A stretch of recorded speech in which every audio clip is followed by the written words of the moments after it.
ਭਰਮ ਪੈ ਭੁੱਲੈ। ਸੁਤ ਦਾਰਾ ਸਿਉ ਪ੍ਰੀਤ ਲਗਾਈ।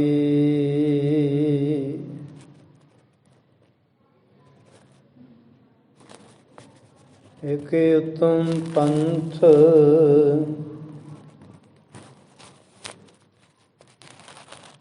ਸੁਣਿਓ ਗੁਰ ਸੰਗਤ।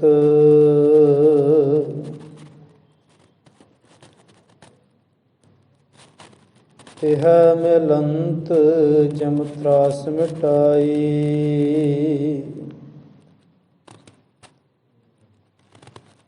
ਇਕ ਅਰਦਾਸ ਪਾਠ ਕੀਰਤ ਕੀ।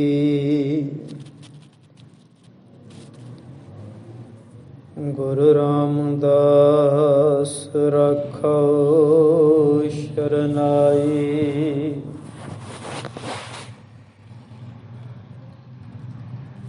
ਇਕ ਅਰਦਾਸ ਪਾਠ ਕੀਰਤ ਕੀ।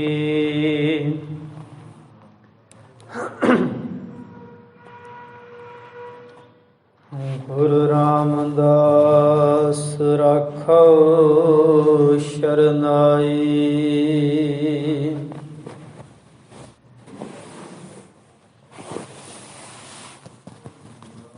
ਤਿਲਕ ਜੰਝੂ ਰਾਖਾ ਪ੍ਰਭ ਤਾਕਾ। ਕੀਨੋ ਵਡੋ ਕਲੁ ਮਹਿ ਸਾਕਾ।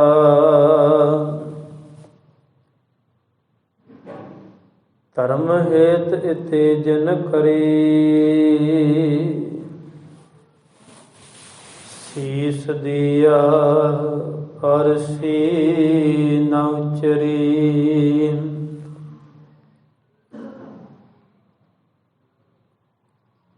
ਪਰਮ ਸਨਮਾਨਯੋਗ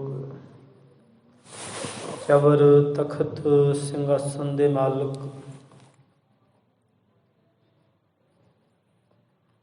ਜਹਰਾ ਜਹੂਰ ਹਾਜ਼ਰ ਹਜੂਰ ਸਰਬ ਕਲਾ ਭਰਪੂਰ ਵਾਲੀਏ ਕੁਲ ਆਲਮ ਚਸ਼ਮੇ ਆਬੇ ਹਯਾਤ ਸਰਬ ਕਾਇਨਾਤ ਦੇ ਮਾਲਕ ਦਸਾਂ ਹੀ ਪਾਤਸ਼ਾਹੀਆਂ ਦੀ ਆਤਮਿਕ ਜੋਤ ਸਤਿਗੁਰੂ ਧੰਨ ਸਾਹਿਬ ਗੁਰੂ ਗ੍ਰੰਥ ਸਾਹਿਬ ਜੀ ਮਹਾਰਾਜ ਤਿੰਨਾਂ ਦੀ ਪਾਵਨ ਪਵਿੱਤਰ ਗੋਦ ਅੰਦਰ ਹਾਜ਼ਰੀਨ ਸਤਸੰਗੀ ਜਨੋ ਸਤਿਗੁਰਾਂ ਜੀ ਦੀ ਅਪਾਰ ਬਖਸ਼ਿਸ਼ ਹੋਈ। ਸਤਿਗੁਰਾਂ ਜੀ ਨੇ ਸ਼ਾਮ ਦੇ ਦੀਵਾਨ ਬਖਸ਼ਿਸ਼ ਕੀਤੇ। ਸੱਜੇ ਦੀਵਾਨਾਂ ਅੰਦਰ ਸੋਦਾ ਰਹਿਰਾਸ ਸਾਹਿਬ ਜੀ ਕੇ ਜਾਪ ਰਸ ਭਿੰਨੀ ਅੰਮ੍ਰਿਤ ਬਾਣੀ ਕਾ ਕੀਰਤਨ। ਉਪਰੰਤ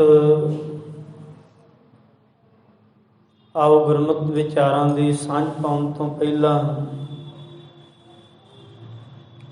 ਸਤਿਗੁਰਾਂ ਜੀ ਦੇ ਪਾਸ ਮਨ ਚਿੱਤ ਇਕਾਗਰ ਕਰ ਹਾਜ਼ਰੀ ਲਵਾਈਏ। ਫਤਿਹ ਦੀ ਸਾਂਝ। ਵਾਹਿਗੁਰੂ ਜੀ ਕਾ ਖਾਲਸਾ ਵਾਹਿਗੁਰੂ ਜੀ ਕੀ ਫਤਿਹ। ਸਾਡੇ ਬਹੁਤ ਸਤਿਕਾਰਯੋਗ ਵੱਡੇ ਵੀਰ ਗਿਆਨੀ ਪਵਿੱਤਰਪਾਲ ਸਿੰਘ ਜੀ, ਜਿਨ੍ਹਾਂ ਨੇ ਬੜਾ ਲੰਮਾ ਸਮਾਂ ਗੁਰੂ ਦਰਬਾਰਾਂ ਅੰਦਰ ਬਤੌਰ ਹੈੱਡ ਗ੍ਰੰਥੀ ਕਥਾਵਾਚਕ ਆਪਣੀਆਂ ਸੇਵਾਵਾਂ ਨਿਭਾਈਆਂ। ਸਤਿਗੁਰਾਂ ਨੇ ਜਿਵੇਂ ਜਿਵੇਂ ਹੁਕਮ ਉਸੇ ਤਰ੍ਹਾਂ ਹੀ ਉਹ ਰੱਬੀ ਰੂਹ ਅੱਜ ਤੋਂ ਜਿਨ੍ਹਾਂ ਨੇ ਹੋਰ ਦੁਨੀਆ ਦੇ ਅੰਦਰ ਜਾ ਕੇ ਬਾਹਰੀ ਦੇਸ਼ਾਂ ਦੇ ਅੰਦਰ ਗੁਰ ਸ਼ਬਦ ਦੀ ਵਿਚਾਰ ਕਰਨੀ ਹੈ, ਬੜਾ ਖਜ਼ਾਨਾ ਸੀ ਉਹਨਾਂ ਦੇ ਪਾਸ। ਗੁਰੂ ਕਿਰਪਾ ਕਰਨ, ਲੰਮੀ ਆਰਜੂ ਦੀ ਦਾਤ ਬਖਸ਼ਿਸ਼ ਕਰਨ। ਜਿੱਥੇ ਵੀ ਜਾਣ ਸੰਗਤਾਂ ਦੇ ਨਾਲ ਗੁਰ ਸ਼ਬਦ ਦੀ ਸਾਂਝ ਦੁਆਰਾ ਸਫਲਤਾਵਾਂ ਦੀਆਂ ਦਾਤਾਂ ਬਖਸ਼ਿਸ਼ ਮਾਲਕ ਉਹਨਾਂ ਨੂੰ ਕਰੇ। ਉਹ ਮਾਣ ਪ੍ਰਾਪਤ ਕਰਨ, ਗੁਰੂ ਕਿਰਪਾ ਕਰਨ। ਉਹਨਾਂ ਤੋਂ ਬੜਾ ਕੁਝ ਇਹ 7-8 ਮਹੀਨਿਆਂ ਦੇ ਅੰਦਰ ਸਿੱਖਿਆ ਏ। ਔਰ ਜਿੰਨੇ ਦਿਨ ਹੁਣ ਅਗਲੇਰੇ ਜਿਨ੍ਹਾਂ ਨੇ ਸੇਵਾ ਸੰਭਾਲਣੀ ਹੈ ਉਹ ਨਹੀਂ ਆਉਂਦੇ, ਆਪਾਂ ਯਤਨ ਕਰਾਂਗੇ ਗੁਰੂ ਬਖਸ਼ਿਸ਼ ਕਰਨ, ਗੁਰਮਤਿ ਵਿਚਾਰਾਂ ਦੀ ਸਾਂਝ ਪਾਈਏ। ਅੱਜ ਤੋਂ ਧੰਨ ਗੁਰੂ ਤੇਗ ਬਹਾਦਰ ਮਹਾਰਾਜ ਜਿਨ੍ਹਾਂ ਦਾ 1 ਮਈ 2021 ਦੇ ਵਿੱਚ 400 ਸਾਲਾ ਆ ਰਿਹਾ ਹੈ, ਉਹਨਾਂ ਦੇ 400 ਸਾਲਾ ਪ੍ਰਕਾਸ਼ ਪੁਰਬ ਨੂੰ ਸਮਰਪਿਤ ਆਪਾਂ ਨੇ ਤਿੰਨਾਂ ਦੀ ਬਾਣੀ ਜੋ 59 ਸ਼ਬਦ ਹਨ, ਕਿਉਂਕਿ ਸ਼ਲੋਕਾਂ ਦੇ ਵਿਚਾਰ ਅੱਗੇ ਆਪ ਜੀਆਂ ਨੇ ਸਰਵਣ ਕੀਤੀ ਹੈ, 9ਵੇਂ ਮਹੱਲੇ ਦੇ ਸ਼ਲੋਕ। ਔਰ ਜੋ ਸਤਿਗੁਰਾਂ ਜੀ ਦੇ ਵੱਖ-ਵੱਖ ਰਾਗਾਂ ਦੇ ਅੰਦਰ ਸ਼ਬਦ ਹਨ, ਜਿਨ੍ਹਾਂ ਦੀ ਕੁੱਲ ਗਿਣਤੀ 59 ਹੈ। ਔਰ ਜੋ ਧੰਨ ਗੁਰੂ ਗ੍ਰੰਥ ਸਾਹਿਬ ਮਹਾਰਾਜ ਜੀ ਦੇ 31 ਰਾਗਾਂ ਦੇ ਵਿੱਚੋਂ 15 ਰਾਗਾਂ ਦੇ ਅੰਦਰ ਹਨ। ਧੰਨ ਗੁਰੂ ਗ੍ਰੰਥ ਸਾਹਿਬ ਮਹਾਰਾਜ ਜੀ ਦੇ ਅੰਦਰ 30 ਰਾਗਾਂ ਦੇ ਅੰਦਰ ਵੱਖ-ਵੱਖ ਥਾਵਾਂ ਤੇ ਸਤਿਗੁਰਾਂ ਦੇ ਪਾਵਨ 30 ਰਾਗਾਂ ਦੇ ਵਿੱਚੋਂ 14 ਰਾਗਾਂ ਦੇ ਅੰਦਰ ਵੱਖ-ਵੱਖ ਥਾਵਾਂ ਤੇ ਸਤਿਗੁਰਾਂ ਦੇ ਪਾਵਨ ਸ਼ਬਦ ਦਰਜ ਨੇ। ਔਰ ਜੋ 31ਵਾਂ ਰਾਗ ਜੈਜਾਵੰਤੀ ਰਾਗ ਹੈ, ਉਹ ਸੰਪੂਰਨ ਹੀ ਸਤਿਗੁਰੂ ਗੁਰੂ ਤੇਗ ਬਹਾਦਰ ਮਹਾਰਾਜ ਜੀ ਦੀ ਬਾਣੀ ਦਾ ਰਾਗ ਹੈ। ਔਰ ਕੁੱਲ 31 ਰਾਗਾਂ ਦੇ ਅੰਦਰ 15 ਰਾਗਾਂ ਦੇ ਅੰਦਰ ਸਤਿਗੁਰਾਂ ਦੀ ਬਾਣੀ ਸ਼ੋਭਨੀਕ ਹੈ। ਸਤਿਗੁਰਾਂ ਜੀ ਦੀ ਪਾਵਨ ਬਾਣੀ ਦੇ ਅੰਦਰ, ਪਾਵਨ ਸ਼ਬਦਾਂ ਦੇ ਅੰਦਰ ਸਾਹਿਬ ਕੀ ਮਿਹਰਮਤ ਵਰਤਾਉਂਦੇ ਨੇ। ਆਪਾਂ ਨੇ ਅੱਜ ਤੋਂ ਉਹ ਪਾਵਨ ਸ਼ਬਦਾਂ ਦੇ ਵਿਚਾਰ ਨੂੰ ਆਰੰਭ ਕਰਨਾ ਹੈ। ਸਤਿਗੁਰੂ ਗੁਰੂ ਤੇਗ ਬਹਾਦਰ ਮਹਾਰਾਜ ਜਿਨ੍ਹਾਂ ਨੇ ਧਰਮ ਹੇਤ ਆਪਣਾ ਬਲੀਦਾਨ ਦਿੱਤਾ ਹੈ, ਉਹਨਾਂ ਦੀ ਪਾਵਨ ਬਾਣੀ ਦੇ ਅੰਦਰ ਜੋ ਮਨ ਨੂੰ ਸੰਬੋਧਨ ਬਹੁਤਾਤ ਅੰਦਰ, ਔਰ ਜਿਸ ਅੰਦਰ ਵੈਰਾਗ ਹੈ, ਸਤਿਗੁਰਾਂ ਦੀ ਇਸ ਪਾਵਨ ਬਾਣੀ ਦੇ ਅੰਦਰ ਸਾਹਿਬ ਸਾਨੂੰ ਕੀ ਫਰਮਾਨ ਕਰਦੇ ਨੇ। ਆਪਾਂ ਆਓ ਉਸ ਪਾਵਨ ਸ਼ਬਦ ਜੋ ਆਰੰਭਤਾ ਦੇ ਅੰਦਰ ਸਤਿਗੁਰਾਂ ਜੀ ਦਾ ਪਹਿਲਾ ਸ਼ਬਦ ਜੋ ਗੌੜੀ ਰਾਗ ਤੋਂ ਆਰੰਭ ਹੁੰਦਾ ਹੈ, ਇਸ ਰਾਗ ਦੇ ਅੰਦਰ ਸਤਿਗੁਰਾਂ ਜੀ ਦੇ 9 ਸ਼ਬਦ ਦਰਜ ਹਨ। ਔਰ ਇਸ ਤੋਂ ਅੱਗੇ ਫਿਰ ਆਸਾ ਰਾਗ ਦੇ ਅੰਦਰ ਸ਼ਬਦ, ਜਿਵੇਂ ਜਿਵੇਂ ਆਪਾਂ ਅੱਗੇ ਵਧਾਂਗੇ ਉਹ ਸ਼ਬਦਾਂ ਦੇ ਨਾਲ ਸਾਂਝ ਪਾਵਾਂਗੇ। ਸਤਿਗੁਰਾਂ ਜੀ ਦਾ ਜੋ ਗੌੜੀ ਰਾਗ ਦੇ ਅੰਦਰ ਪਹਿਲਾ ਸ਼ਬਦ ਹੈ, ਜੋ ਧੰਨ ਗੁਰੂ ਗ੍ਰੰਥ ਸਾਹਿਬ ਮਹਾਰਾਜ ਜੀ ਦੇ ਅੰਕ ਨੰਬਰ 219 ਉੱਪਰ ਸ਼ੋਭਨੀਕ ਹੈ। ਆਓ ਇਸ ਦੇ ਪਾਠ ਦੇ ਨਾਲ ਜੁੜ ਕਰਕੇ ਸਤਿਗੁਰੂ ਜੀ ਇਸ ਪਾਵਨ ਬਾਣੀ ਦੇ ਅੰਦਰ ਕੀ ਬਖਸ਼ਿਸ਼ ਕਰਦੇ ਨੇ, ਫਿਰ ਆਪਾਂ ਉਹ ਵਿਚਾਰ ਦੀ ਸਾਂਝ ਪਾਵਾਂਗੇ। ਧੰਨ ਵਾਹਿਗੁਰੂ ਸਾਹਿਬ ਜੀ। ਇੱਕ ਓੰਕਾਰ ਸਤਿਗੁਰ ਪ੍ਰਸਾਦ। ਰਾਗ ਗੌੜੀ ਮਹਲਾ 9ਵਾਂ। ਸਾਧੂ ਮਨ ਕਾ ਮਾਨ ਤਿਆਗੋ, ਕਾਮ ਕ੍ਰੋਧ ਸੰਗਤ ਦੁਰਜਨ ਕੀ, ਤਾਂਤੇ ਅਹਨਿਸ ਭਾਗੋ ਰਹਾਉ। ਸੁਖ ਦੁਖ ਦੋਨੋਂ ਸਮ ਕਰ ਜਾਣੈ, ਔਰ ਮਾਨ ਅਪਮਾਨਾ। ਹਰਖ ਸੋਗ ਤੇ ਰਹਿ ਅਤੀਤਾ, ਤਿੰਨ ਜਗ ਤਤ ਪਛਾਨਾ। ਉਸਤਤ ਨਿੰਦਾ ਦੋ ਤਿਆਗੈ, ਖੋਜੈ ਪਦ ਨਿਰਬਾਨਾ। ਜਨ ਨਾਨਕ ਇਹ ਖੇਲ ਕਠਨ ਹੈ, ਕਿਨਹੂ ਗੁਰਮੁਖ ਜਾਨਾ। ਉਸਤਤ ਨਿੰਦਾ ਦੋ ਤਿਆਗੈ, ਖੋਜੈ ਪਦ ਨਿਰਵਾਨਾ। ਜਨ ਨਾਨਕ ਇਹ ਖੇਲ ਕਠਨ ਹੈ, ਕਿਨਹੂ ਗੁਰਮੁਖ ਜਾਨਾ। ਵਾਹਿਗੁਰੂ ਜੀ ਕਾ ਖਾਲਸਾ, ਵਾਹਿਗੁਰੂ ਜੀ ਕੀ ਫਤਿਹ। ਸਤਿਗੁਰਾਂ ਜੀ ਦੀ ਪਾਵਨ ਬਾਣੀ, ਤਿੰਨਾਂ ਦਾ ਇਹ ਪਹਿਲਾ ਸ਼ਬਦ ਜੋ ਰਾਗ ਗੌੜੀ ਦੇ ਅੰਦਰ ਸ਼ੋਭਨੀਕ ਹੈ। ਸਾਹਿਬ ਸਤਿਗੁਰੂ ਧੰਨ ਗੁਰੂ ਤੇਗ ਬਹਾਦਰ ਮਹਾਰਾਜ ਜੀ ਨੇ ਇਸ ਪਾਵਨ ਸ਼ਬਦ ਦੇ ਅੰਦਰ ਸਾਧੋ ਮਨ ਕਾ ਮਾਨ ਤਿਆਗੋ, ਹੇ ਸੰਤ ਜਨੋ ਰੱਬੀ ਪਿਆਰਿਓ, ਮਨ ਕਾ ਮਾਨ ਤਿਆਗੋ। ਸਾਹਿਬ ਕਹਿੰਦੇ ਮਨ ਦਾ ਜਿਹੜਾ ਮਾਨ ਹੈ, ਗੁਮਾਨ ਹੈ, ਹੰਕਾਰ ਹੈ, ਉਹਦਾ ਤਿਆਗ ਕਰੋ। ਬਹੁਤਾਤ ਅੰਦਰ ਜਦੋਂ ਅਸੀਂ ਸਤਿਗੁਰਾਂ ਦੀ ਬਾਣੀ ਪੜਾਂਗੇ ਤੇ ਸਾਨੂੰ ਮਨ ਨੂੰ ਸੰਬੋਧਨ ਹੀ ਸਤਿਗੁਰਾਂ ਦੇ ਪਾਵਨ ਸ਼ਬਦ ਬਾਣੀ ਦੇ ਅੰਦਰ ਪ੍ਰਾਪਤ ਹੋਣਗੇ।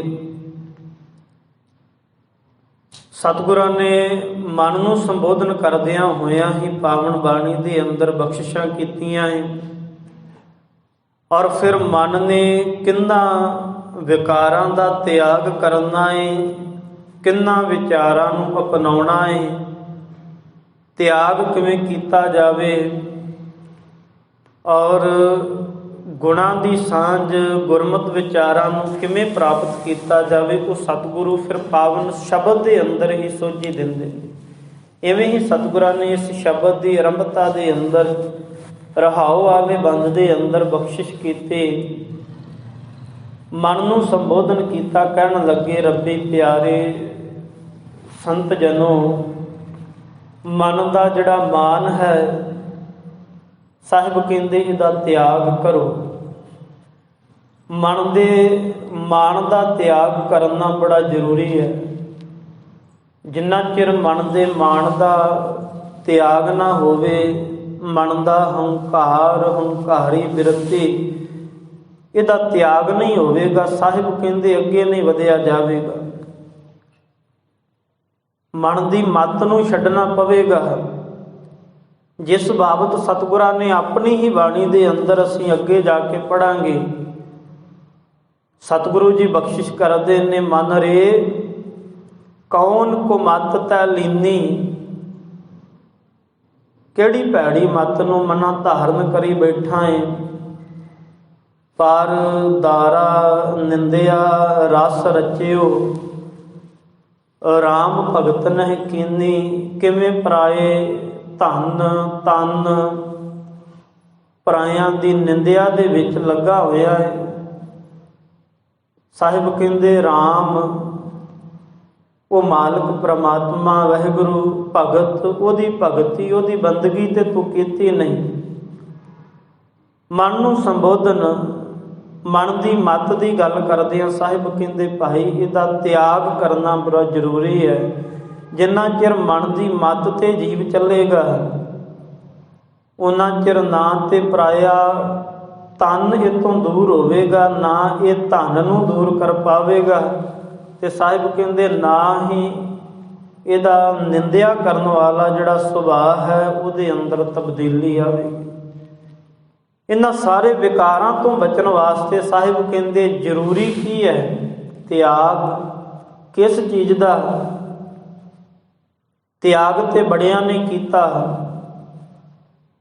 ਜਦੋਂ ਤਵਾਰੀਖ ਦੇ ਅੰਦਰ ਦੇਖਾਂਗੇ, ਪੁਰਾਤਨ ਤੋਂ ਪੁਰਾਤਨ ਇਤਿਹਾਸ ਨੂੰ ਪੜਾਂਗੇ, ਧਰਮ ਦੀ ਆਰੰਭਤਾ ਤੋਂ ਲੈ ਕੇ ਹੁਣ ਤੱਕ ਬੜੇ ਤਿਆਗੀ ਹੋਏ ਨੇ। ਸੰਸਾਰ ਦੀ ਆਰੰਭਤਾ ਤੋਂ ਲੈ ਕੇ ਬੜੇ ਤਿਆਗੀ ਹੋਏ ਨੇ। ਬੜਿਆਂ ਨੇ ਤਿਆਗਿਆ ਹੈ। ਪਰ ਸਭਨਾਂ ਨੇ ਸੰਸਾਰ ਨੂੰ ਤਿਆਗਿਆ, ਗ੍ਰਸਤ ਨੂੰ ਤਿਆਗਿਆ, ਘਰ ਬਾਰ ਨੂੰ ਤਿਆਗਿਆ, ਖਾਣ ਪਾਣ ਨੂੰ ਤਿਆਗਿਆ। ਤੇ ਸਤਿਗੁਰਾਂ ਨੂੰ ਪੁੱਛੀਏ ਤਿਆਗਣਾ ਕੀ ਹੈ, ਤੇ ਧੰਨ ਗੁਰੂ ਰਾਮਦਾਸ ਮਹਾਰਾਜ ਕਹਿੰਦੇ ਮਨ ਕੀ ਮਤ ਤਿਆਗੋ ਹਰਿ ਜਨ। ਕਹਿੰਦੇ ਤਿਆਗਣਾ ਤੇ ਸੀ ਮਨ ਦੀ ਮਤ ਨੂੰ, ਪਰ ਮਨ ਦੀ ਮਤ ਤੇ ਤਿਆਗੀ ਨਹੀਂ। ਘਰ ਤਿਆਗ ਦਿੱਤਾ, ਖਾਣ ਪਾਣ ਤਿਆਗ ਦਿੱਤਾ, ਗ੍ਰਸਤ ਨੂੰ ਤਿਆਗ ਦਿੱਤਾ, ਜੰਗਲਾਂ ਦੇ ਅੰਦਰ ਚਲਿਆ ਗਿਆ। ਤੇ ਸਾਹਿਬ ਕਹਿੰਦੇ ਪੰਜ ਜਿਹੜੇ ਇਹ ਚੰਡਾਲ ਨੇ, ਵਿਕਾਰ ਨੇ, ਇਹਨਾਂ ਦਾ ਤੇ ਤੂੰ ਤਿਆਗ ਹੀ ਨਹੀਂ ਕੀਤਾ, ਇਹ ਤੇ ਨਾਲ ਹੀ ਲੈ ਆਇਆ ਹੈ। ਤਾਂ ਕਰ ਸਤਿਗੁਰੂ ਧੰਨ ਗੁਰੂ ਰਾਮਦਾਸ ਮਹਾਰਾਜ ਕਹਿੰਦੇ ਭਾਈ ਤਿਆਗਣਾ ਤੇ ਹੈ। ਧੰਨ ਗੁਰੂ ਤੇਗ ਬਹਾਦਰ ਮਹਾਰਾਜ ਜਿਨ੍ਹਾਂ ਨੇ ਬਾਣੀ ਦੇ ਅੰਦਰ ਜਿਨ੍ਹਾਂ ਦੀ ਪ੍ਰੋੜਤਾ ਕਰਦਿਆਂ ਗੁਰੂ ਰਾਮਦਾਸ ਬਖਸ਼ਿਸ਼ ਕਰ ਰਹੇ ਨੇ, ਕਿਉਂਕਿ ਗੁਰੂ ਨੇ ਵੀ ਤੇ ਤਿਆਗ ਦੀ ਗੱਲ ਕੀਤੀ ਹੈ ਨਾ, ਕਿ ਤਿਆਗਣਾ ਹੈ। ਤੇ ਧੰਨ ਗੁਰੂ ਰਾਮਦਾਸ ਮਹਾਰਾਜ ਵੀ ਕਹਿੰਦੇ ਤਿਆਗਣਾ ਹੈ। ਤਿਆਗਣਾ ਕੀ ਹੈ? ਕਹਿੰਦੇ ਮਨ ਦੀ ਮੱਤ ਨੂੰ, ਜਿਹੜੀ ਭੈੜੀ ਮੱਤ ਧਾਰਨ ਕੀਤੀ, ਕਹਿੰਦੇ ਇਹਨੂੰ ਤਿਆਗਣਾ ਹੈ। ਪਰ ਅਗਲਾ ਬਚਨ ਕਹਿੰਦੇ ਇਹਾ ਬਾਤ ਕਠੈਨੀ, ਸਭ ਤੋਂ ਔਖਾ ਕਾਰਜ ਹੀ ਇਹ ਹੈ। ਮਨ ਦੀ ਮੱਤ ਨੂੰ ਤਿਆਗਣਾ ਹੀ ਸਭ ਤੋਂ ਔਖਾ ਹੈ। ਜਾਂ ਧੰਨ ਗੁਰੂ ਅਰਜਨ ਪਾਤਸ਼ਾਹ ਮਹਾਰਾਜ ਜੀ ਇੱਕ ਥਾਵੇਂ ਕਹਿੰਦੇ ਮਨ ਕੀ ਮਤ ਤਿਆਗੋ ਹਰਿ ਜਨ, ਹੁਕਮ ਬੂਝ ਸੁਖ ਪਾਈਐ ਰੇ। ਮਨ ਦੀ ਮਤ ਤਿਆਗ ਕੇ ਕਹਿੰਦੇ ਹੁਕਮ ਨੂੰ ਬੁੱਝ ਕੇ ਭਾਈ ਸੁਖ ਵਾਲੇ ਰਸਤੇ ਤੇ ਤੂੰ ਚੱਲ ਸਕਦਾ ਹੈ। ਤੇ ਸਾਹਿਬ ਕਹਿੰਦੇ ਭਾਈ ਤਿਆਗ ਜ਼ਰੂਰੀ ਹੈ। ਤਿਆਗਣਾ ਹੈ ਦੁਰਮਤ, ਭੈੜੀ ਮਤ, ਵਿਕਾਰੀ ਬਿਰਤੀ ਨੂੰ। ਸਾਧੋ ਮਨ ਕਾ ਮਾਨ ਤਿਆਗੋ। ਸਾਹਿਬ ਕਹਿੰਦੇ ਮਨ ਦੇ ਹੰਕਾਰ ਨੂੰ ਛੱਡ, ਬੜਾ ਜ਼ਰੂਰੀ ਹੈ। ਜੇ ਚਾਹੁੰਦਾ ਹੈ ਅੱਗੇ ਵਧਣਾ ਹੈ ਤੇ ਇਹਦਾ ਤਿਆਗ ਕਰਨਾ ਪਵੇਗਾ। ਇੱਕ ਬੜੀ ਪਿਆਰੀ ਗਾਥਾ, ਬੜੀ ਸੰਸਾਰ ਦੇ ਅੰਦਰ ਪ੍ਰਚਲਿਤ ਇੱਕ ਕਹਾਣੀਕਾਰ ਨੇ ਲਿਖੀ। ਕਹਿਣ ਲੱਗਾ ਹੰਕਾਰ ਹੈ ਹੀ ਇਵੇਂ ਦੀ ਬਲਾਏ ਕਿ ਜਿਸ ਜੀਵ ਨੂੰ ਇਹ ਹੋ ਜਾਂਦਾ ਹੈ ਉਹ ਇਹਦਾ ਤਿਆਗ ਨਹੀਂ ਕਰ ਪਾਉਂਦਾ, ਭਾਵੇਂ ਦੁਰਲੱਭ ਤੋਂ ਦੁਰਲੱਭ ਵਸਤੂ ਵੀ ਕਿਉਂ ਨਾ ਉਸ ਨੂੰ ਮਿਲ ਜਾਵੇ। ਕਹਿੰਦੇ ਪੁਰਾਤਨ ਰਵਾਇਤ ਸੀ, ਜਦੋਂ ਮਨੁੱਖ ਸੰਸਾਰ ਤੇ ਆਉਂਦਾ ਹੈ ਉਹਨੂੰ ਰਸਤੇ 'ਚ ਸ਼ੈਤਾਨ ਮਿਲਦਾ ਹੈ। ਸ਼ੈਤਾਨ ਮਿਲਿਆ ਰਸਤੇ ਦੇ ਅੰਦਰ, ਸ਼ੈਤਾਨ ਨੇ ਬੜੇ ਪਿਆਰ ਦੇ ਨਾਲ ਉਹਦੇ ਨਾਲ ਕੁਝ ਗੱਲਾਂ ਕਹੀਆਂ। ਕਹਿੰਦਾ ਮੈਂ ਤੈਨੂੰ ਕੁਝ ਦੱਸਦਾ ਹੈ, ਪਰ ਦੱਸਣ ਦਾ ਤੇ ਤਾਂ ਹੀ ਫਾਇਦਾ ਜੇ ਤੂੰ ਇਹਨਾਂ ਨੂੰ ਪੱਲੇ ਬੰਨ੍ਹਣਾ ਹੈ। ਜੇ ਤੂੰ ਪੱਲੇ ਨਹੀਂ ਬੰਨ੍ਹਣਾ ਤੇ ਦੱਸਣ ਦਾ ਕੋਈ ਲਾਭ ਨਹੀਂ। ਬੜੇ ਤੇਰੇ ਤੋਂ ਪਹਿਲੋਂ ਆਏ ਜਿਨ੍ਹਾਂ ਨੂੰ ਦੱਸਿਆ, ਪਰ ਉਹਨਾਂ ਨੇ ਪੱਲੇ ਨਹੀਂ ਬੰਨ੍ਹੀ। ਮਨੁੱਖ ਨੂੰ ਕਹਿੰਦਾ ਹੈ ਸ਼ੈਤਾਨ ਜੇ ਪੱਲੇ ਬੰਨ੍ਹੇ ਤੇ ਤੈਨੂੰ ਮੈਂ ਇੱਕ ਗੱਲ ਦੱਸਦਾ ਹੈ, ਔਰ ਉਹ ਗੱਲ ਇਹ ਹੈ ਕਿ ਜਿੰਨੇ ਵੀ ਤੇਰੇ ਤੋਂ ਪਹਿਲੇ ਆਏ ਨੇ, ਤੇਰੇ ਜਿੰਨਾ ਕੋਈ ਵੀ ਸਮਝਦਾਰ ਸਿਆਣਾ ਹਾਲੇ ਤੱਕ ਸੰਸਾਰ 'ਚ ਨਹੀਂ ਗਿਆ। ਹੁਣ ਜਦੋਂ ਐਵੇਂ ਦੀ ਗੱਲ ਮਨੁੱਖ ਨੂੰ ਪਤਾ ਲੱਗੀ, ਪਰ ਅਗਲੀ ਗੱਲ ਉਹਨੇ ਕਹਿ ਦਿੱਤੀ ਇਹ ਗੱਲ ਕਰੀ ਨਾ ਕਿਸੇ ਦੇ ਨਾਲ। ਹੁਣ ਖਿਆਲ ਕਰਨਾ, ਜਿਹੜਾ ਵੀ ਜੀਵ ਸੰਸਾਰ ਦੇ ਅੰਦਰ ਹੈ, ਹੰਕਾਰੀ ਬਿਰਤੀ ਐਵੇਂ ਦੀ ਹੈ, ਉਹ ਸਮਝਦਾ ਇਹ ਮੇਰੇ ਨਾਲੋਂ ਸਮਝਦਾਰ ਕੋਈ ਸੰਸਾਰ ਦੇ ਅੰਦਰ ਹੈ ਹੀ ਨਹੀਂ। ਤੇ ਭਗਤ ਰਵਿਦਾਸ ਜੀ ਕਹਿੰਦੇ ਨੇ ਕਿ ਜਦੋਂ ਮੈਂ ਕਰਦਾ ਸਾਂ ਤੇ ਉਦੋਂ ਮਾਲਕ ਤੂੰ ਮੇਰੇ ਅੰਦਰ ਨਹੀਂ ਆਇਆ। ਜਦੋਂ ਤੂੰ ਦੇ ਨਾਲ, ਤੇਰੇ ਨਾਲ ਜੁੜਿਆ ਹੈ, ਉਦੋਂ ਤੇਰੀ ਬਖਸ਼ਿਸ਼ ਹੋਈ ਹੈ।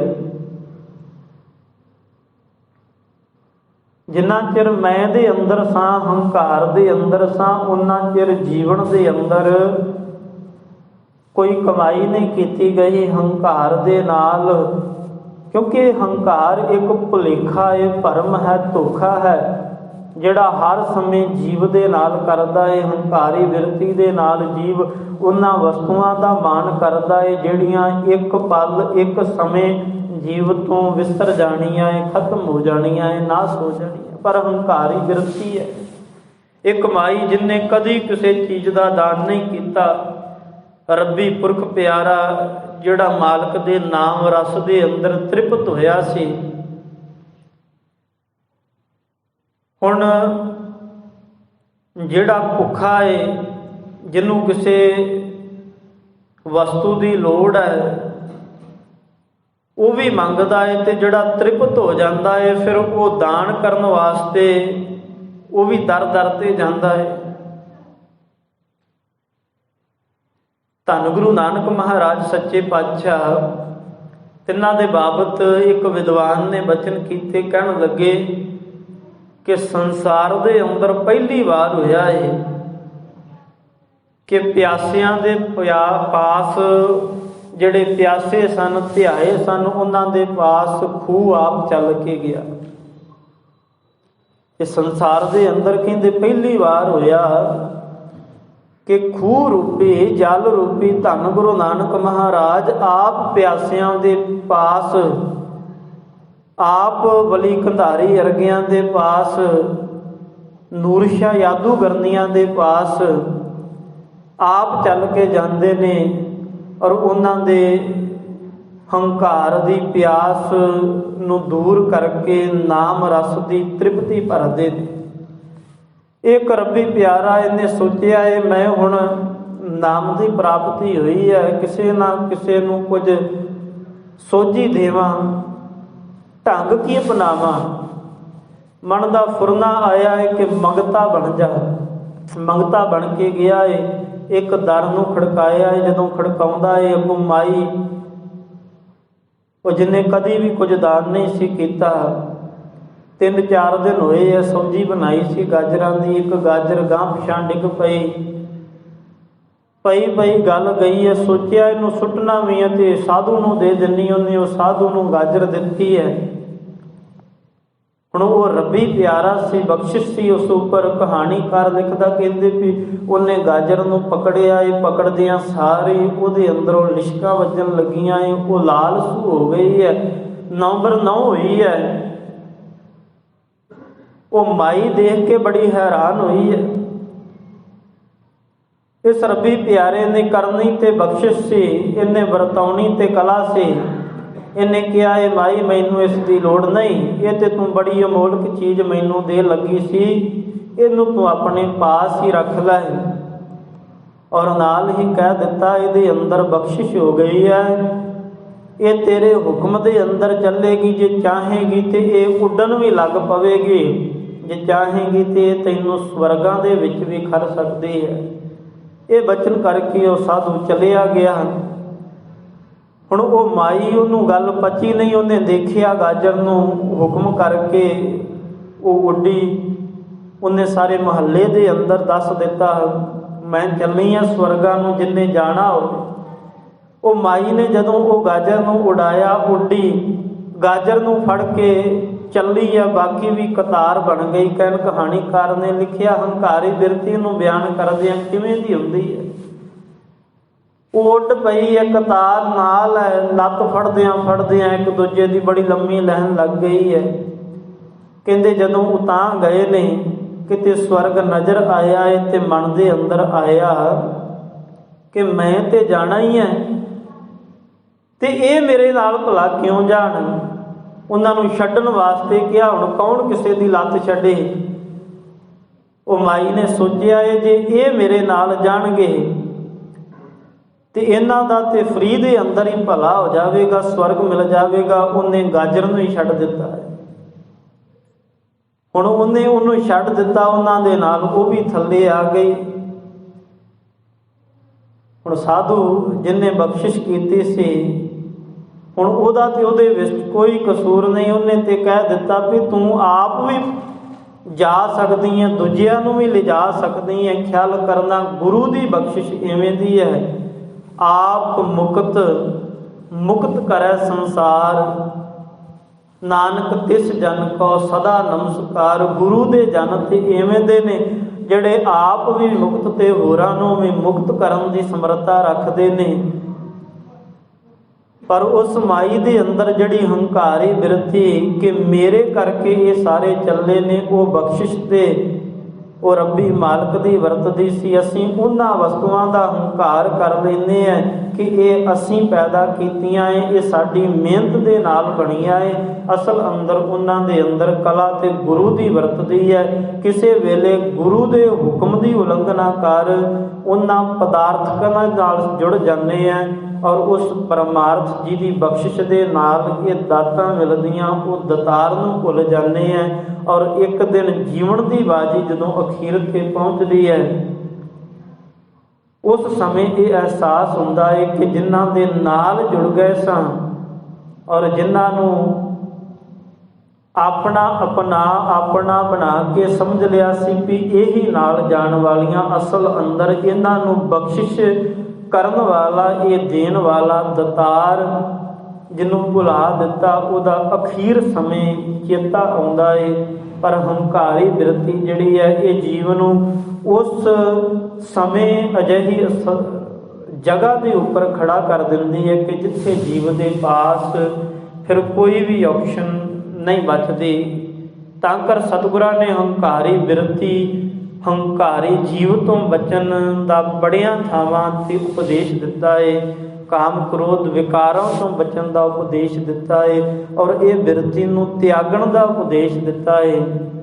ਸਾਹਿਬ ਧੰਨ ਗੁਰੂ ਤੇਗ ਬਹਾਦਰ ਮਹਾਰਾਜ ਕਹਿੰਦੇ, ਭਾਈ ਮਨ ਦੀ ਮੱਤ ਨੂੰ ਤਿਆਗ।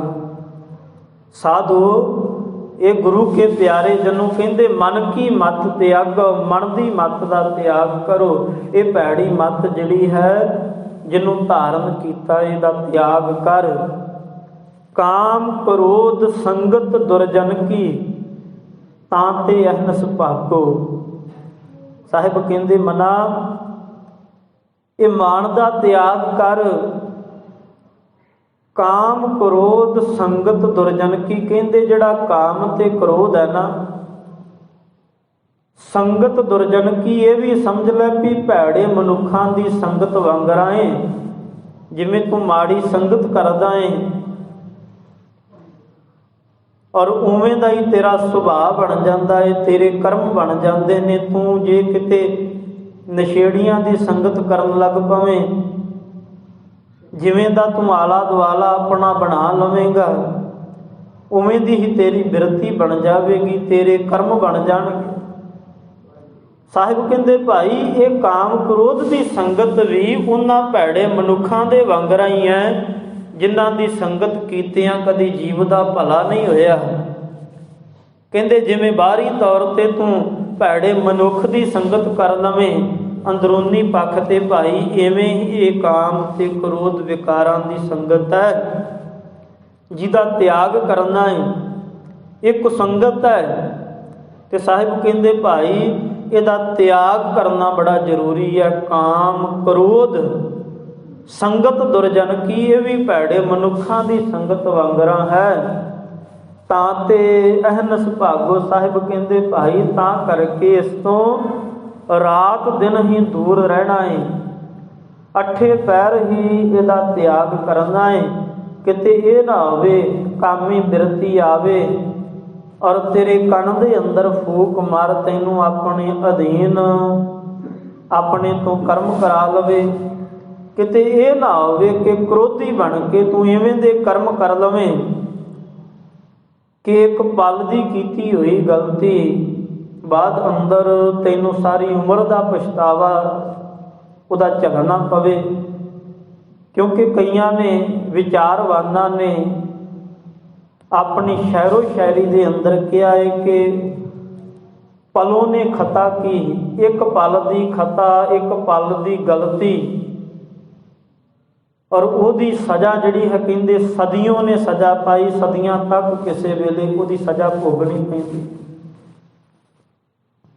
ਤਾਂ ਕਰੀ ਤੇ ਬਜ਼ੁਰਗਾਂ ਨੇ ਇਹ ਖਾਣ ਬਣਾਏ ਸਨ ਕਿ ਇੱਕ ਚੁੱਪ ਤੇ 100 ਸੁੱਖ। ਕਿਉਂਕਿ ਹੰਕਾਰ ਤੇ ਕ੍ਰੋਧ ਦੇ ਅੰਦਰ ਜੀਵ ਦੀ ਜੇ ਉਸ ਸਮੇਂ ਇਹ ਆਪਣੇ ਆਪ ਦੇ ਉੱਪਰ ਕਾਬੂ ਪਾ ਲਿਆ ਏ ਤੇ ਉਹ ਕੁਝ ਪਲ ਦਾ ਕ੍ਰੋਧ ਜਿਹੜਾ ਏ ਉਹਦੇ ਕ੍ਰੋਧ ਤੋਂ ਬਚ ਜਾਵੇਗਾ। ਤੇ ਜੇ ਕਿਤੇ ਉਹ ਕ੍ਰੋਧ ਦੇ ਕੁਝ ਸੈਕੰਡ ਜਿਹੜੇ ਨੇ ਉਹਨਾਂ ਤੇ ਕਾਬੂ ਨਾ ਪਿਆ ਤੇ ਕਈ ਜੀਵ ਕ੍ਰੋਧ ਦੇ ਅੰਦਰ ਆ ਕੇ ਇਵੇਂ ਦੇ ਕਦਮ ਪੁੱਟ ਲੈਂਦੇ ਨੇ, ਕਤਲ ਕਰਨ ਤੱਕ ਜਿਹੜਾ ਹੈ ਉਹ ਚਲੇ ਜਾਂਦੇ ਨੇ, ਜਿਨ੍ਹਾਂ ਦੇ ਬਾਅਦ ਲੰਮਾ ਸਮਾਂ ਸਾਰੀ ਉਮਰ ਹੀ ਸਜ਼ਾ ਭੋਗਣੀ ਪੈਂਦੀ।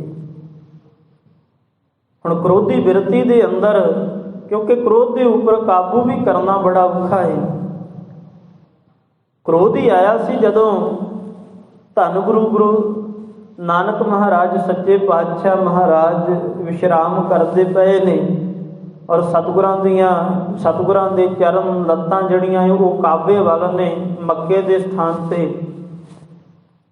ਹੁਣ ਜੀਵਨ ਨਾਮ ਦਾ ਹਾਜੀ ਆਇਆ ਹੈ, ਬੜਾ ਕ੍ਰੋਧ ਆ ਗਿਆ ਹੈ, ਬੜਾ ਗੁੱਸਾ ਆ ਗਿਆ ਹੈ। ਇਹ ਪੁੱਛਿਆ ਨਹੀਂ ਕਿ ਕਿਹੜਾ ਪੀਰ ਫਕੀਰ ਪਿਆ ਹੈ ਆਣ ਕੇ ਲੱਤ ਮਾਰੀ ਹੈ ਕ੍ਰੋਧ ਦੇ ਅੰਦਰ। ਹੁਣ ਧੰਨ ਗੁਰੂ ਅਮਰਦਾਸ ਮਹਾਰਾਜ ਤਿੰਨਾਂ ਨੂੰ ਜਦੋਂ ਗੁਰਤਾ ਗੱਦੀ ਬਖਸ਼ਿਸ਼ ਹੋਈ ਹੈ, ਦਾਤੂ ਬੜੇ ਕ੍ਰੋਧ ਦੇ ਅੰਦਰ ਆਇਆ ਏ। ਧੰਨ ਗੁਰੂ ਅੰਗਦ ਮਹਾਰਾਜ ਜੀ ਦੇ ਸੁਪੁੱਤਰ ਦਾਤੂ ਕ੍ਰੋਧ ਦੇ ਅੰਦਰ ਆਏ। ਆ ਕੇ ਨਾ ਉਹਨਾਂ ਨੇ ਦੇਖਿਆ ਏ ਕਿ ਧੰਨ ਗੁਰੂ ਅਮਰਦਾਸ ਮਹਾਰਾਜ ਉਮਰ 'ਚ ਸਾਡੇ ਤੋਂ ਕਿੰਨੇ ਵੱਡੇ ਨੇ, ਇਹਨਾਂ ਦੀ ਉਮਰ ਕਿੰਨੀ ਬਿਰਧ ਹੈ। ਕਿਉਂਕਿ ਉਸ ਸਮੇਂ ਸਤਿਗੁਰਾਂ ਦੀ ਉਮਰ 77 ਸਾਲ ਦੀ ਸੀ, ਬਿਰਧ ਅਵਸਥਾ ਸੀ। ਕੁਝ ਨਹੀਂ ਦੇਖਿਆ ਔਰ ਆ ਕੇ ਹੰਕਾਰ ਦੇ ਅੰਦਰ ਲੱਤ ਮਾਰੀ ਹੈ। ਪਰ ਜਿਵੇਂ ਦਾ ਸੁਭਾਅ, ਜਿਸ ਸਥਾਨ ਤੇ ਸਤਿਗੁਰਾਂ ਨੂੰ ਲੱਤ ਮਾਰੀ ਗਈ ਹੈ, ਹੰਕਾਰ ਆ ਸਕਦਾ ਸੀ, ਕ੍ਰੋਧ ਆ ਸਕਦਾ ਸੀ, ਪਰ ਸਤਿਗੁਰਾਂ ਨੂੰ ਕ੍ਰੋਧ ਨਹੀਂ ਆਇਆ। ਧੰਨ ਗੁਰੂ ਅਮਰਦਾਸ ਮਹਾਰਾਜ ਜੀ ਨੇ ਤੇ ਸਗੋਂ ਬੜੇ ਪਿਆਰ ਦੇ ਨਾਲ ਬਚਨ ਕੀਤੇ ਨੇ ਕਿ ਤੁਸੀਂ ਗੁਰੂ ਪੁੱਤਰ ਹੋ, ਮੇਰਾ ਸਰੀਰ ਬਿਰਧ ਹੈ ਔਰ ਬਿਰਧ ਹੋਣ ਕਰਕੇ ਹੁਣ ਸਰੀਰ ਦੇ ਅੰਦਰ ਓਨਾ ਮਾਸ ਨਹੀਂ ਰਿਹਾ, ਹੱਡ ਬਾਹਰ ਆਏ ਨੇ ਤੇ ਤੁਹਾਡੀ ਲੱਤ ਨੂੰ ਕਿਤੇ ਕੋਈ ਜ਼ਿਆਦਾ ਚੋਟ ਤੇ ਨਹੀਂ ਲੱਗੀ। ਇਹ ਬਚਨ ਸਨ ਸਤਿਗੁਰੂ ਗੁਰੂ ਅਮਰਦਾਸ ਮਹਾਰਾਜ ਜੀ। ਇੱਕ ਬੰਨੇ ਹੰਕਾਰੀ ਬਿਰਤੀ ਦੇ ਅੰਦਰ, ਕ੍ਰੋਧ ਦੇ ਅੰਦਰ ਆ ਕੇ ਲੱਤ ਵੱਜ ਰਹੀ ਹੈ ਤੇ ਦੂਸਰੇ ਬੰਨੇ ਧੰਨ ਗੁਰੂ ਅਮਰਦਾਸ ਮਹਾਰਾਜ। ਹਾਲਾਂਕਿ ਸਤਿਗੁਰਾਂ ਨੂੰ ਆ ਸਕਦਾ ਸੀ ਕ੍ਰੋਧ, ਪਰ ਨਹੀਂ, ਕਿਉਂਕਿ ਕ੍ਰੋਧ ਦੇ ਉੱਪਰ ਕਾਬੂ ਹੈ। ਕ੍ਰੋਧ ਨਾਮ ਦੀ ਚੀਜ਼ ਹੀ ਨਹੀਂ ਹੈ ਸੀ ਇੱਕ ਸਮੇਂ ਮਨ ਦੇ ਅੰਦਰ ਕ੍ਰੋਧ ਉੱਠ ਪੈਂਦਾ ਸੀ। ਜਦੋਂ ਗੁਰਤਾ ਗੱਦੀ ਤੇ ਸੁਭਾਏਮਾਨ ਨਹੀਂ ਸਨ ਤੇ ਧੰਨ ਗੁਰੂ ਅੰਗਦ ਮਹਾਰਾਜ ਸੱਚੇ ਪਾਤਸ਼ਾਹ ਜੀ ਨੂੰ ਜਦੋਂ ਸਤਿਗੁਰਾਂ ਨੂੰ ਖਡੂਰ ਨਗਰ ਦੇ ਅੰਦਰੋਂ ਸਤਿਗੁਰੂ ਜੀ ਜਦੋਂ ਉੱਥੇ ਸੇਵਾ ਪੈ ਕਰਦੇ ਸਨ ਤੇ ਕੁਝ ਜਿਨ੍ਹਾਂ ਨੇ ਕਿਸੇ ਇੱਕ ਭਰਮੀ ਦੇ ਮਗਰ ਲੱਗ ਕਰਕੇ ਸਤਿਗੁਰਾਂ ਨੂੰ ਨਗਰ ਦੇ ਵਿੱਚੋਂ ਕੱਢ ਦਿੱਤਾ ਸੀ। ਜਦੋਂ ਬਾਬਾ ਅਮਰਦਾਸ ਨੂੰ ਪਤਾ ਲੱਗਾ ਸੀ, ਬੜਾ ਕ੍ਰੋਧ ਆਇਆ ਸੀ, ਕਿਉਂਕਿ ਉਦੋਂ ਗੁਰਤਾ ਗੱਦੀ ਨਹੀਂ ਸੀ ਪ੍ਰਾਪਤ ਹੋਈ, ਬੜੇ ਕ੍ਰੋਧਵਾਨ ਹੋਏ ਸਨ। ਤੇ ਉਦੋਂ ਫਿਰ ਇਹਨਾਂ ਨੇ ਉਹ ਪਾਪੀ ਨੂੰ, ਜਿਹਦੇ ਕਹਿਣ ਦੇ ਉੱਪਰ ਸਤਿਗੁਰਾਂ ਨੂੰ ਨਗਰ ਦੇ ਵਿੱਚੋਂ ਕੱਢਿਆ ਗਿਆ ਸੀ, ਉਦੋਂ ਫਿਰ ਬਾਬਾ ਅਮਰਦਾਸ ਜੀ ਨੇ ਕਿਹਾ ਸੀ ਵੀ ਜਾਓ, ਜਿਹਦੇ ਮਗਰ ਲੱਗ ਕੇ ਤੁਸੀਂ ਕਿਹਾ ਏ ਔਰ ਗੁਰੂ ਜੀ ਨੂੰ ਅਪਮਾਨ ਕਰ ਨਗਰ ਤੋਂ ਬਾਹਰ ਕੱਢਿਆ ਏ, ਜਾਓ ਉਹਨੂੰ ਕਹੋ ਹੁਣ ਉਹ ਮੀਂਹ ਪਵਾਵੇ। ਤੇ ਜੇ ਉਹ ਮੀਂਹ ਨਹੀਂ ਪਵਾ ਸਕਦਾ ਉਹ ਤਪਾ। ਤੇ ਸਾਹਿਬ ਧੰਨ ਗੁਰੂ ਅਮਰਦਾਸ ਮਹਾਰਾਜ ਸੱਚੇ ਪਾਤਸ਼ਾਹ ਜੀ ਹਾਲੇ ਉਦੋਂ ਗੁਰੂ ਨਹੀਂ ਬਣੇ ਸਨ ਤੇ ਕਹਿੰਦੇ ਫਿਰ ਮੈਂ ਮੀਂਹ ਪਵਾ ਕੇ ਵਿਖਾਵਾਂਗਾ। ਔਰ ਇਸੇ ਤਰ੍ਹਾਂ ਹੀ ਸਤਿਗੁਰਾਂ ਨੇ ਉਦੋਂ ਮੀਂਹ ਨੂੰ ਵੀ ਪਵਾਇਆ। ਪਰ ਧੰਨ ਗੁਰੂ ਅੰਗਦ ਦਾ ਪਾਤਸ਼ਾਹ ਮਹਾਰਾਜ ਜਿਨ੍ਹਾਂ ਨੇ ਇਸ ਗੱਲ ਦਾ ਵਿਰੋਧ ਕੀਤਾ ਸੀ ਔਰ ਇਹ ਬਚਨ ਕੀਤੇ ਸਨ ਕਿ ਤੁਸੀਂ ਇੱਕ ਤਪੇ ਦੇ ਕਹਿਣ ਦੇ ਉੱਪਰ ਇੰਨੇ ਕ੍ਰੋਧਵਾਨ ਹੋ ਗਏ ਜੇਕਰ ਤੁਹਾਨੂੰ ਇਹ ਗੁਰੂ ਘਰ ਦੀਆਂ ਸੇਵਾਵਾਂ ਸੌਂਪੀਆਂ ਜਾਣ ਤੇ ਤੁਸੀਂ ਤੇ ਕ੍ਰੋਧਵਾਨ ਹੋ ਕੇ ਕੁਝ ਵੀ ਕਰ ਸਕਦੇ ਜੇ। ਉਸ ਸਮੇਂ ਤੋਂ ਧੰਨ ਗੁਰੂ ਅਮਰਦਾਸ ਮਹਾਰਾਜ ਜੀ ਨੇ ਸਤਿਗੁਰਾਂ ਦੇ ਬਚਨਾਂ ਨੂੰ ਪੱਲੇ ਬੰਨ੍ਹਿਆ ਤੇ ਫਿਰ ਜਿੱਥੇ ਕ੍ਰੋਧ ਆਉਣਾ ਚਾਹੀਦਾ ਸੀ ਉੱਥੇ ਵੀ ਕ੍ਰੋਧ ਨਹੀਂ ਆਇਆ, ਉੱਥੇ ਵੀ ਸਤਿਗੁਰਾਂ ਨੇ ਕ੍ਰੋਧ ਦੇ ਉੱਪਰ ਕਾਬੂ ਪਾਇਆ। ਸਾਹਿਬ ਕਹਿੰਦੇ ਕਾਮ ਕ੍ਰੋਧ ਦੀ ਭਾਈ ਇਹ ਸੰਗਤ ਭੈੜੇ ਮਨੁੱਖਾਂ ਦੇ ਵਾਂਗਰਾਂ ਏ, ਇਹਦਾ ਤਿਆਗ ਕਰਨਾ ਬੜੀ ਜ਼ਰੂਰੀ ਹੈ। ਤੇ ਜਿਹੜਾ ਇਹਦਾ ਤਿਆਗ ਕਰ ਦਿੰਦੇ ਨੇ ਉਹ ਸੁੱਖ ਮਾਣਦੇ ਨੇ, ਸੁੱਖ ਦੁੱਖ ਦੋਨੋਂ ਸਮਕਰ ਜਾਣਾ। ਕਹਿੰਦੇ ਰੱਬੀ ਪਿਆਰੇ ਦਾ ਭਾਈ ਸੁਭਾਅ ਕੀ ਹੈ, ਉਹ ਸੁੱਖ ਤੇ ਦੁੱਖ ਨੂੰ, ਕਿਉਂਕਿ ਜਦੋਂ ਜੀਵਨ ਦੇ ਅੰਦਰ ਸੁੱਖ ਆਉਂਦਾ ਹੈ ਨਾ, ਕੋਈ ਐਵੇਂ ਦੀ ਵਸਤੂ ਪ੍ਰਾਪਤ ਹੋ ਗਈ ਹੈ ਜਿਹਦੀ ਕੋਈ ਆਸ ਨਹੀਂ ਸੀ, ਬੜਾ ਸੁੱਖ ਆਇਆ, ਤੇ ਕਿਸੇ ਵੇਲੇ ਕੋਈ ਬੜੀ ਪਿਆਰੀ ਵਸਤੂ ਹੁੰਦੀ ਹੈ, ਜਦੋਂ ਉਹ ਚਲੀ ਜਾਂਦੀ ਹੈ ਤੇ ਬੜਾ ਦੁੱਖ ਵੀ ਹੁੰਦਾ ਹੈ। ਧੰਨ ਗੁਰੂ ਤੇਗ ਬਹਾਦਰ ਮਹਾਰਾਜ ਕਹਿੰਦੇ ਭਾਈ ਉਹ ਰੱਬੀ ਪਿਆਰਾ ਮਾਲਕ ਦੇ ਦਰ ਦੇ ਉੱਪਰ ਪ੍ਰਵਾਨ ਹੈ, ਜਿਹੜਾ ਸੁੱਖ ਤੇ ਦੁੱਖ ਦੇ ਅੰਦਰ ਬਰਾਬਰ ਰਹਿੰਦਾ ਹੈ। ਜੇ ਦੁੱਖ ਵੀ ਆ ਗਿਆ ਏ, ਭਾਈ ਭਿਖਾਰੀ ਵਰਗੇ ਗੁਰੂ ਕੇ ਰੱਬੀ ਪਿਆਰੇ ਜਿਨ੍ਹਾਂ ਨੇ ਆਪਣੇ ਹੱਥੀਂ ਤੱਪੜ ਬਣਾਇਆ ਸੀ, ਜਿਹੜੇ ਜਾਣਦੇ ਸਨ ਖੁਸ਼ੀ ਦੇ ਸਮੇਂ ਦੇ ਅੰਦਰ ਵੀ ਉਹਨਾਂ ਨੇ ਖੁਸ਼ੀ ਜਦੋਂ ਮਨਾਈ ਜਾ ਰਹੀ ਹੈ ਤੇ ਪੁੱਤਰ ਦਾ ਵਿਆਹ ਹੈ ਤੇ ਤੱਪੜ ਤਿਆਰ ਕਰ ਰਹੇ ਨੇ, ਔਰ ਜਦੋਂ ਇਤਿਹਾਸ ਦੱਸਦਾ ਹੈ ਕਿ ਪੁੱਤਰ ਦੀ ਅਚਾਨਕ ਮੌਤ ਹੁੰਦੀ ਹੈ, ਔਰ ਉਦੋਂ ਵੀ ਉਸੇ ਤੱਪੜ ਦੇ ਉੱਪਰ ਬਾਕੀ ਸਾਰਿਆਂ ਨੂੰ ਬਿਠਾ ਕੇ ਹੌਸਲਾ ਦਿੰਦੇ ਨੇ ਕਿ ਭਾਈ ਇਹ ਤੇ ਉਹ ਮਾਲਕ ਦੀ ਹੀ ਵਸਤ ਸੀ, ਉਹਨੇ ਦਿੱਤੀ ਸੀ ਔਰ ਉਹ ਦਤਾਰ ਨੇ ਲੈ ਲਈਏ, ਇਹਦੇ ਵਿੱਚ ਸਾਡਾ ਕੋਈ ਜ਼ੋਰ ਨਹੀਂ। ਸਾਹਿਬ ਕਹਿੰਦੇ ਭਾਈ ਐਵੇਂ ਦੇ ਰੱਬੀ ਜਨ ਜਿਹੜੇ ਦੁੱਖ ਤੇ ਸੁੱਖ ਦੇ ਅੰਦਰ ਆਪਣੇ ਆਪ ਨੂੰ ਸਮ ਰੱਖਦੇ ਨੇ, ਬਰਾਬਰ ਰੱਖਦੇ ਨੇ, ਔਰ ਮਾਨ ਅਪਮਾਨਾਂ ਕਹਿੰਦੇ ਭਾਈ ਐਵੇਂ ਦਾ ਆਪਣੇ ਆਪ ਨੂੰ ਕਰਨਾ ਹੈ। ਜਿਹੜੇ ਜੇ ਕੋਈ ਕਿਸੇ ਦਾ ਮਾਣ ਕਰਦਾ ਏ, ਉਹਦੀ ਉਸਤਤ ਕਰਦਾ ਏ, ਇੱਥੇ ਮਾਣ ਦਾ ਅਰਥ ਉਸਤਤ ਹੈ। ਅਰੰਭਤਾ ਦੇ ਅੰਦਰ ਜੋ ਸਤਿਗੁਰਾਂ ਨੇ ਸਾਧੋ ਮਨ ਕਾ ਮਾਨ ਤਿਆਗਣ ਦੀ ਗੱਲ ਕੀਤੀ, ਉੱਥੇ ਮਾਣ ਦਾ ਅਰਥ ਹੰਕਾਰ ਹੈ। ਇੱਥੇ ਮਾਣ ਦਾ ਅਰਥ ਹੈ ਵੀ ਜੇ ਕੋਈ ਤੁਹਾਡੀ ਉਸਤਤੀ ਕਰਦਾ ਏ, ਖੁਸ਼ਾਮਦ ਕਰਦਾ ਏ, ਔਰ ਅਗਲਾ ਬਚਨ ਅਪਮਾਨ, ਜੇ ਖੁਸ਼ਾਮਦ ਕਰਦਾ ਏ ਤੇ ਉਹਦੀ ਖੁਸ਼ਾਮਤੀ ਦੇ ਅੰਦਰ ਵੀ ਆਪੇ ਤੋਂ ਬਾਹਰ ਨਹੀਂ ਹੋਣਾ, ਤੇ ਜੇ ਕੋਈ ਅਪਮਾਨ ਕਰਦਾ ਏ, ਜੇ ਕੋਈ ਨਿੰਦਾ ਕਰਦਾ ਏ, ਤੇ ਸਾਹਿਬ ਕਹਿੰਦੇ ਹਰ ਜਨ ਰਾਮ ਨਾਮ ਗੁਣ ਗਾਵੇ, ਜੇ ਕੋਈ ਨਿੰਦ ਕਰੇ ਹਰ ਜਨ ਕੀ ਆਪਣਾ ਗੁਣ ਨਾ ਗਵਾਵੇ। ਗੁਰੂ ਕਾ ਪਿਆਰਾ ਆਪਣੇ ਗੁਣ ਨੂੰ ਨਹੀਂ ਗਵਾਉਂਦਾ, ਉਹ ਮਾਣ ਅਪਮਾਨ ਦੇ ਅੰਦਰ ਵੀ ਇੱਕ ਰਹਿੰਦਾ ਏ, ਹਰਖ ਸੋਗ ਖੁਸ਼ੀ ਤੇ ਗਮੀ ਦੇ ਅੰਦਰ ਵੀ ਉਹ ਸਮ ਹੈ, ਬਰਾਬਰ ਹੈ। ਸਾਹਿਬ ਕਹਿੰਦੇ ਹਰਖ ਸੋਗ ਤੇ ਰਹਿ ਅਤੀਤਾ, ਤਿੰਨ ਜਗ ਤਤ ਪਛਾਨਾ। ਭਾਈ ਜਿਹੜੇ ਖੁਸ਼ੀ ਤੇ ਗਮੀ ਦੇ ਅੰਦਰ ਅਤੀਤ, ਸਾਹਿਬ ਕਹਿੰਦੇ ਭਾਈ ਜਿਹੜੇ ਨਿਰਲੇਪ ਰਹਿੰਦੇ ਨੇ, ਖੁਸ਼ੀ ਆਈ ਹੈ ਤਾਂ ਵੀ ਕੋਈ ਗੱਲ ਨਹੀਂ, ਦੁੱਖ ਆਇਆ ਹੈ ਤੇ ਤਾਂ ਵੀ ਕੋਈ ਗਮ ਨਹੀਂ। ਕਹਿੰਦੇ ਭਾਈ ਤਿੰਨ ਜਗ ਤਤ ਪਛਾਨਾ, ਅਸਲ ਅੰਦਰ ਅਸਲੀਅਤ ਨੂੰ ਉਹਨਾਂ ਨੇ ਪਛਾਣਿਆ ਏ। ਉਸਤਤ ਨਿੰਦਾ ਦੋ ਤਿਆਗੈ, ਖੋਜੈ ਪਦ ਨਿਰਬਾਨਾ। ਸਾਹਿਬ ਕਹਿੰਦੇ ਭਾਈ ਜਿਹੜੇ ਜਨ ਉਸਤਤੀ ਤੇ ਨਿੰਦਿਆ ਦੋਨਾਂ ਦਾ ਤਿਆਗ ਕਰਕੇ ਖੋਜੈ ਪਦ ਨਿਰਬਾਨਾ, ਉਹ ਪਦ, ਉਹ ਅਵਸਥਾ ਜਿੱਥੇ ਜਾ ਕੇ ਇਹਨਾਂ ਦੀ ਕੋਈ ਅਹਿਮੀਅਤ ਨਹੀਂ ਰਹਿ ਜਾਂਦੀ। ਭਾਵੇਂ ਕੋਈ ਨਿੰਦਿਆ ਕਰੀ ਜਾਵੇ ਤੇ ਤਾਂ ਵੀ ਕੋਈ ਪਰਵਾਹ ਨਹੀਂ, ਕੋਈ ਖੁਸ਼ਾਮਦ ਕਰੀ ਜਾਵੇ ਤਾਂ ਵੀ ਕੋਈ ਪਰਵਾਹ ਨਹੀਂ, ਦੁੱਖ ਆ ਗਿਆ ਹੈ ਤਾਂ ਵੀ ਕੋਈ ਗਮ ਨਹੀਂ, ਖੁਸ਼ੀ ਆ ਗਈ ਹੈ ਤੇ ਤਾਂ ਵੀ ਉਹ ਖੁਸ਼ੀ ਦੇ ਅੰਦਰ ਗੁਲਕਾਨ ਨਹੀਂ ਹੁੰਦਾ। ਕਹਿੰਦੇ ਐਵੇਂ ਦਾ ਪਦ, ਉਹ ਅਵਸਥਾ ਜਿਹੜੀ ਗੁਰੂ ਕੇ ਪਿਆਰੇ ਜਨ ਪ੍ਰਾਪਤ ਕਰਦੇ ਨੇ, ਉਹ ਭਾਣੇ ਦੇ ਅੰਦਰ ਰਹਿ ਕੇ ਮਨ ਦੇ ਮਾਣ ਦਾ ਤਿਆਗ ਕਰਕੇ ਪ੍ਰਾਪਤ ਕਰਦੇ ਨੇ। ਤੇ ਸਾਹਿਬ ਸਤਿਗੁਰੂ ਧੰਨ ਗੁਰੂ ਤੇਗ ਬਹਾਦਰ ਮਹਾਰਾਜ ਅਖੀਰ ਤੇ ਕਹਿੰਦੇ ਜਨ ਨਾਨਕ ਇਹ ਖੇਲ ਕਠਨ ਹੈ, ਕਿਨਹੂ ਗੁਰਮੁਖ ਜਾਨਾ।